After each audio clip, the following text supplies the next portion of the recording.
Following February 15, 1967, a captured Viet Cong directive came to light, instructing their cadres to avoid military engagement with South Korean forces unless absolute victory was guaranteed. This order wasn't about the Americans or the Australians. It specifically targeted the Koreans, an allied contingent largely unknown to Western audiences. This crucial directive emerged after 2,400 North Vietnamese Army and Viet Cong troops launched an assault on a hilltop defended by just 294 Korean Marines, armed with rifles from the Korean War era. The attackers breached the perimeter with Bangalore torpedoes and Soviet flamethrowers. What unfolded within that wire over the next 4 hours was a brutal struggle involving bayonets, entrenching tools, and a sergeant who, with a grenade in each hand, is now revered as a god of war. In early 1967, the People's Army of Vietnam faced a strategic obstacle, a hilltop named Tra Bong Dong. This 30-meter rise, located on the outskirts of Tra Bong village in Quang Ngai province, directly blocked the vital approach routes the PAVN's 2nd Division required to attack Quang Ngai City and the massive United States Marine Air Base at Chu Lai. The hill was, effectively, a cork in a bottle, and atop that cork sat 294 South Korean Marines. The PAVN's 2nd Division, known as the Gold Star, had observed the Korean Blue Dragon's operations for 15 months. By early 1967, Viet Cong units in the Korean operational zone had already ceased direct engagements, resorting instead to mines and booby traps. However, the Gold Star Division couldn't afford such avoidance. They desperately needed those approach routes. The hilltop had to be taken, so they meticulously moved 120 mortars into the lowlands, transported by elephants. They exploited the Tet Truce period to assemble a force of 2,400 men, comprising 2 battalions from the 1st Regiment and a Viet Cong local force battalion from Quang Ngai. On February 14th, sappers skillfully infiltrated the area, disguised as refugees, and went undetected. Unbeknownst to the Gold Star Division, a Viet Cong defector, a former training camp commander, had already walked into a Korean outpost and revealed the entire plan. This critical warning reached Captain Jeong Kyung Jin, commander of the 11th Company, 3rd Battalion, 2nd Marine Brigade. He had mere days, not weeks, to prepare. What he accomplished in that short time transformed the hilltop into a lethal stronghold. Jeong, a 1961 Naval Academy graduate whose radio call sign was Seoul, commanded a reinforced position. His unit consisted of his own 11th Company, a platoon from the 1st Company, a 7-centimeter mortar platoon, and an 81mm mortar section, totaling 294 men. Among them were 2 Americans, Lance Corporals Jim Porta and Dave Long from Subunit 1, 1st Anglico, United States Marine Corps, the only non-Koreans within the perimeter. Their mission was to call in American air and naval support if the situation deteriorated. Jeong meticulously constructed his defenses based on the defector's intelligence. He established a heart-shaped perimeter, roughly 300 by 200 meters, small enough for every weapon to cover all approaches, yet large enough to provide defilade for his mortars. He fortified it with double-line barbed wire and a 5-strand outer fence, an obstacle designed to slow an attacking battalion just long enough for claymore mines to inflict maximum damage. He strategically placed 140 landmines, 63 claymores, and 38 light mines along every predicted enemy approach route. His men were armed with Korean War vintage M1 Garands, the same rifles their fathers had fired at the Chosin Reservoir. The Blue Dragons would not receive M16 rifles until after this battle. Behind the wire, Jeong commanded 30 caliber and 50 caliber machine guns, 60mm mortars, and the 10.7 centimeter tubes. The brigade's 105mm and 155mm batteries were on call, as were Anglico-controlled A4 Skyhawks, UH-1E gunships, and an AC-47 Spooky. The formidable firepower was available, but only if the weather permitted. The skies over Tra Bong Dong were choked with fog and rain, pressed flat against the hills.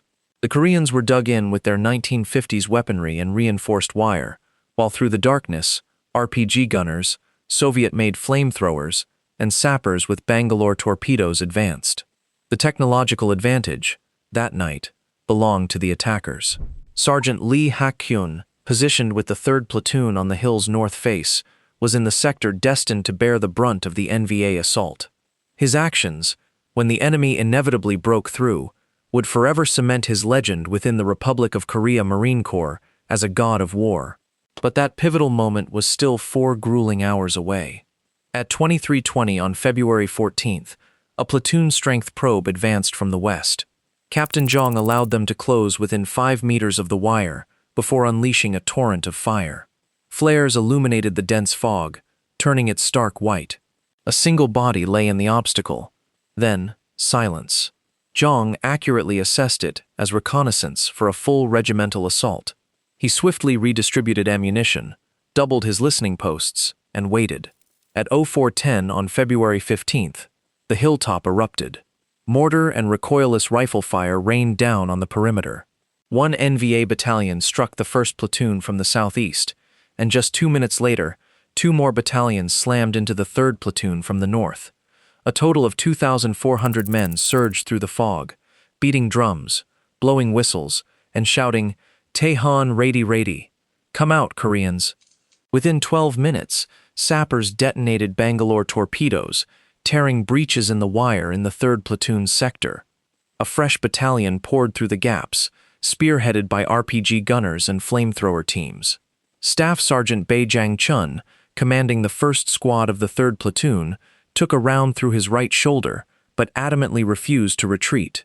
He ordered his squad to fix bayonets, preparing for brutal hand-to-hand combat. Private First Class Kim Myung-dak courageously killed 10 enemy combatants at close range with an automatic rifle before being overwhelmed. Inside the 10.7-centimeter mortar pit, Korean gunners fought desperately with knives and entrenching tools as a Soviet flamethrower sprayed liquid fire into their position. Private First Class Kim Bo-hyun and Private First Class Yang Sang-yul bravely rushed the flamethrower team, neutralizing them with grenades, and returned with a captured light machine gun. In the 1st Platoon's sector, a North Vietnamese Army mortar position, located 100 meters outside the wire, was relentlessly dropping rounds directly onto the command post. 2nd Lieutenant Shin Won-bae quickly assembled a fire team, with Gunnery Sergeant Kim Young-gil as his non-commissioned officer, and Staff Sergeant Oh Sung-hwan providing support. They bounded forward under covering fire, grenaded the enemy position from 20 meters, killed approximately 20 North Vietnamese Army fighters, and returned, carrying 3 captured mortar tubes. Shin would later directly charge 2 Soviet flamethrower teams, seizing their weapons himself. This wasn't a suicidal act. It was a cold calculation. The mortar position, 100 meters out and zeroed on the command post, posed an existential threat. Losing the command post meant losing the battle. Shin understood the arithmetic and charged. 2 hours into the battle, the North Vietnamese Army had seized perhaps a third of the perimeter. All 3 Korean platoons were locked in fierce combat. The pervasive fog was too thick for the AC-47 Spooky or the Skyhawks to provide air support. Captain Jeong even considered calling napalm on his own position, but the weather denied him even that desperate option. It was at this critical juncture that Sergeant Lee Hak-kyun etched his name into legend. Wounded and surrounded in the brutal hand-to-hand fighting within the 3rd Platoon's trench line, Lee took a grenade in each hand. He waited, allowing the enemy to close in around him, then detonated both simultaneously, sacrificing himself to kill 4 North Vietnamese Army attackers. He is now venerated within the Republic of Korea Marine Corps as Gunshin, a god of war. The Blue Dragons commemorate him every February, and the War Memorial of Korea featured him in its monthly hero program as recently as February 2025, marking the 58th anniversary of the night he chose his own death. At 06:30, First Lieutenant Kim Se-chang, the forward observer, precisely located the NVA regimental command post and directed 105mm artillery fire directly onto it. Simultaneously, Staff Sergeant Kim Hyun-chul spotted enemy mortar positions and guided artillery rounds onto them. The NVA's command and indirect fire capabilities collapsed almost simultaneously, causing their assault to falter. At 06:52, First Lieutenant Kim Ki-hong, the weapons platoon commander, volunteered to lead a daring counterattack. He quickly assembled a reinforced squad from the 1st and 2nd platoons and executed a double envelopment, driving into the NVA forces still inside the wire. Kim personally killed 5 enemy fighters with his sidearm. Staff Sergeant Kim Sung-kwan rallied the remnants of the 3rd platoon, completing the pincer movement. Now, it was the Koreans shouting, "Raidi, raidi," back at the stunned enemy. At 07:24, Jeong played his final, audacious card. He ordered the 3rd platoon to destroy its bunkers and stage a simulated retreat, making it appear as if they were broken. The remaining NVA saw precisely what they wanted to see, advancing with gongs beating, convinced they had secured victory. Jeong held his fire until the attackers were just 80 meters away, then unleashed every mortar and machine gun on the hill. Simultaneously, the fog finally burned off. 4 U.S. Marine A-4 Skyhawks screamed in, strafing the killing ground, while helicopter gunships mercilessly cut off the enemy's retreat. The Anglico AC-47 pilot, who had circled uselessly above the fog all night, later recounted to Marine Corps Gazette correspondent James Durand that it was the biggest fight I have ever seen. This trap was no stroke of luck. The NVA had been fighting for 3 hours in zero visibility fog. Their regimental command post had just been obliterated by artillery, and their mortars were gone. A false retreat was the one thing they desperately wanted to believe. Jeong had read them perfectly. When the final count was tallied, 243 enemy dead lay on and around the hill, more than 100 inside the Korean perimeter itself, and 140 strung along the wire. 2 prisoners were taken, including an NVA battalion commander. The Koreans captured 3 flamethrowers, 5 RPG launchers, approximately 29 rifles, and over 6,000 rounds of ammunition. Republic of Korea losses amounted to 15 killed and 33 wounded. A captured Viet Cong directive later surfaced, unequivocally ordering cadres to avoid military contact with the Koreans, unless victory was 100% certain. General James L. Jones, who would later become the Commandant of the United States Marine Corps, independently confirmed that NVA and Viet Cong units routinely bypassed Korean areas of operation whenever possible. However, it's crucial to approach this narrative with caution. The evidentiary basis for the widespread claim that the NVA genuinely feared the Koreans is far weaker than its frequent repetition suggests. The often cited assertion that Ho Chi Minh personally ordered his forces to avoid the Blue Dragons is, according to Korean language sources themselves, unclear due to an unknown origin. The captured directive is a verifiable fact, but the Ho Chi Minh order remains a myth. Furthermore, the Blue Dragon's reputation wasn't forged solely on battlefields of valor. Within a 12-month span, the same brigade operated in the same province. In December 1966, at Bien Hoa, a local memorial lists 430 civilians killed. Then, in February 1968, at Phong Ni and Phong Nihut, over 70 civilians were killed by the 1st Company, 1st Battalion. These incidents were photographed by a U.S. Marine Civil Action Team and thoroughly investigated by MACV. In February 1968, at Ha Mi, 135 people, predominantly women, children, and the elderly were killed. Tra Bong Dong stands as a legitimate pitched infantry battle against regular enemy formations, won through extraordinary valor. It is distinct from incidents like Phong Ni and should not be conflated with them. Yet, the heroes of Tra Bong Dong and the perpetrators of these other acts belong to the same brigade, in the same year, in the same province. This is a profound tension that the myth alone cannot resolve.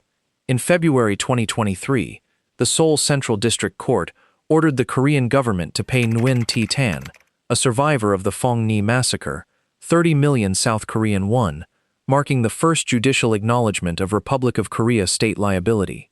The government appealed, but the appellate bench upheld the ruling in January 2025. To date, no Korean government has formally acknowledged these massacres.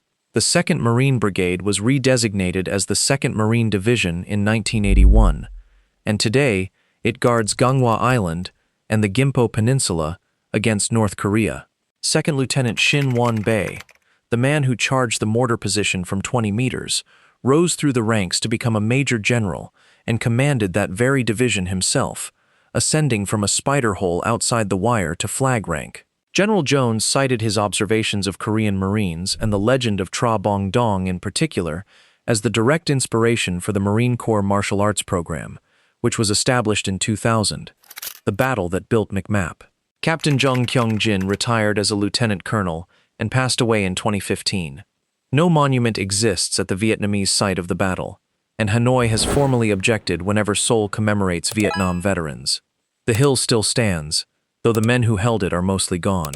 What transpired there over 4 hours on a February morning in 1967 is still a subject of ongoing debate by the country that dispatched them, by the country they fought in, and by the Corps that transformed them into legends.